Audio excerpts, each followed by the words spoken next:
Hi everyone, thank you so much for joining me today. So today I have a really fun shaker card to share with you using some new pet tape from the Washi Tape shop. But first of all, I'm just going to show you some of the products that they've sent me.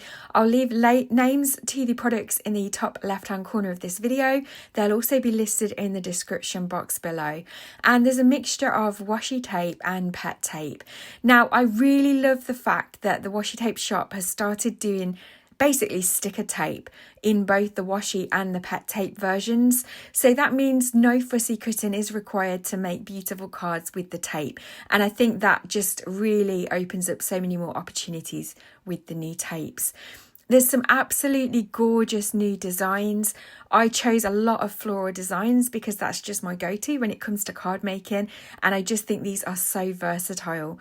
A few of the tapes, like this French Courtyard wide pet tape, is ideal for scene building. So if you like to create scenes on your cards or in your art journals, then some of these tapes would be ideal for that. And I absolutely love this Sweet Rosé pet tape. We're not going to be using this one today. I'm going to be focusing on the pre-cut pink velvet tape that I'm about to show you. But stay tuned to my channel if you want to see more inspiration using these tapes in your card making. I will definitely be having some more content coming up. So for today's card, I'm going to be using these nesting piercing ticket frame dies from Waffle Flower. These are new from their latest release. I absolutely love this shape. I didn't have anything like this in my stash. And I love the fact that they cut out frames, but then you're also left with those center pieces. So I've popped those to one side for now because we are going to be using one. And I'm going to share with you some fun ways to decorate the inside of your card today, as well as creating a really simple shaker card. So I'm just cutting a piece of acetate down using my mini Holtz trimmer. I just want it to fit nicely behind that frame. And I am going to have to do a little bit of trimming to the corners because obviously we've got those shaped edges. First of all though, I'm going to stick the acetate down and I'm just using some liquid glue for this. Of course, you could use some strong double-sided tape if that's what you prefer. But I do love with liquid glue that you just have a little bit more wiggle room, a little bit more control. And I know it's going to hold really well as well.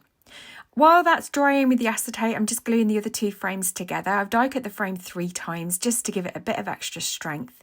And I'm just going to trim off these corners now with my Holtz scissors. Now, in a moment, I realised that I've made a mistake. I really wanted to decorate the acetate first. However, you'll see how I'm able to correct that and it doesn't make any difference to the card. It still looks beautiful at the end. So if you're wanting to recreate this, then just remember to decorate the acetate first. And that's what I'm going to use the pet tape for. And that's one of the reasons why I really love the pet tape, because it's completely transparent. It looks like you've got patterned acetate, and it's a great way of just decorating your shaker card windows and creating something a little bit different. And of course, you could do this without turning it into a shaker card. You could do this to decorate acetate cards as well. So there's lots of different ways that you could use this. But I'm just going to peel off a couple of those floral stickers. And I'm just pressing it down onto the acetate. And then where the frame bump is, I'm just using my fingernail to apply pressure just so that it gets really good contact with the acetate. And make sure that it's nice and flat so that there's no air bubbles underneath the stickers. And then I'm just going to have a little play around with the tape to see if I wanted to add any more. But I do decide just to leave it at the 2. I think they look really pretty working diagonally against each other. And I'm just going to trim off the excess of the stickers there that are overhanging, just so that it tidies up the edge. So I've die cut another one of those frames in white cardstock, and I'm just going to add some liquid glue and attach that over the front. That's just going to hide the edge of the sticker, which I didn't want on the frame. And obviously you wouldn't have to do this step if you'd remembered to decorate your acetate before you attached your frame to the front of it. Now I'm going to use some sequins from A Colour for Life Designs from their Card Bling range, and I'm just using an anti-static powder bag on the acetate just to remove any static and also to remove any dust and fluff that I'd got on my acetate. And then I'm going to add some frame tape all the way around the edge. Now it is advisable to use the anti-static powder bag once you've added the foam as well, just so that you can remove any adhesive that might be on the sides of the foam tape, and it also just helps to stop the sequins sticking to it. So I actually forgot to do that step today, but it is something that I normally do and definitely recommend. So I'm being really careful here to make sure that all of the edges are butted up really tightly against each other, because you don't want any shaker elements shaking out when you shake the shaker card. That's a lot of shakes. And I'm just going to remove the backing tape now, and then I'm just going to pop that to one side. I am going to add my shaker elements. So this was just a sample sachet of sequins from my last delivery from A Colourful Life Designs, and they always send a different little sample of sequins, and these were just perfect for this card. I really love the fact that their card bling has no holes in the middle, so these are just flat back sequins without the hole, and I've just added some satin white sequins as well. And then I'm going to add some liquid glue all around the frame tape, just again, so I've got a little bit of wiggle room when I stick it down to my card panel so that I can make sure that it's nice and straight. And I really love how this looks. I think this would actually make a really beautiful wedding card. It's got that kind of really soft pinky colour, and then obviously a lot of white. So very, very pretty. I'm going to use this Just a Note word die from Waffle Flower. This is a new sentiment die and it's absolutely gorgeous. I've die cut a top layer from some holographic card, and then I've stacked up 4 white die cuts underneath just to give it a little bit of dimension and also to give it a bit of stability, because obviously it's a very fine die.